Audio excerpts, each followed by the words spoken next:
It's been 4 years since an historic and bitterly cold winter storm blanketed Oklahoma. A lot of us are reminded of it every time we look at our electricity bill each month. Customers are paying back billions of dollars in debt utility companies took on when they had to buy natural gas at much higher prices just to keep up with demand.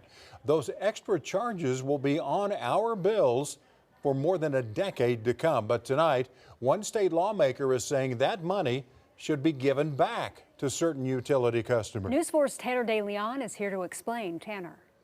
Well, Republican Representative Tom Gahn specifically calls out PSO and the Corporation Commission, but the OCC is telling us tonight those bonds are here to stay.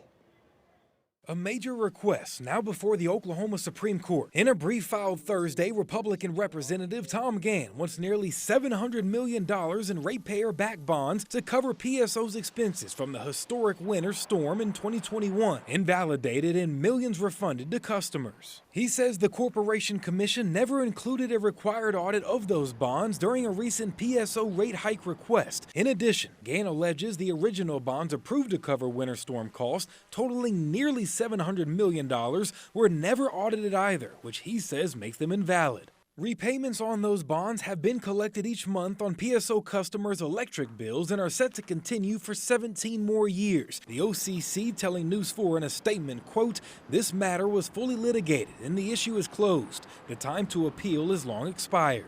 But Gahn, a former internal auditor for the Tulsa International Airport, tells me, quote, "The OCC allowed the utilities to audit themselves after the winter storm, and OCC employees who are not CPAs have performed fake audits of the bonds ever since." PSO also responding to the filing, saying, quote, "Our priority has always been to ensure safe and reliable service while following the guidance and approval process set by the Oklahoma Corporation Commission. We respect the role and authority of the OCC and Oklahoma Supreme Court and will continue to adhere to all rules and regulations." Another reason Gahn says the bond should be invalidated: accusations of sexual harassment and drunk driving involving Corporation Commissioner Todd Hyatt at a party hosted by PSO's attorneys in 2023, saying Hyatt's behavior, quote, "made him subject to undue influence and possible extortion by those attorneys and others, and a reasonable person would question his impartiality in PSO cases." Hyatt was never charged with any crime, and back in May, the State Ethics Commission dismissed complaints against Hyatt,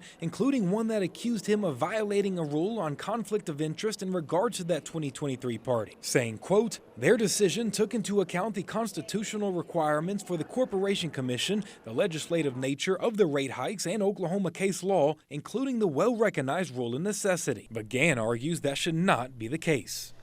Now, PSO, the Corporation Commission, and Attorney General's office have 40 days to respond to Gahn's filing. I reached out to both Gahn and the AG's office. Gahn declined to comment further, and the AG's office didn't get back to me. But Gahn says similar appeals have been filed with the state Supreme Court in cases involving OG&E and Oklahoma Natural Gas.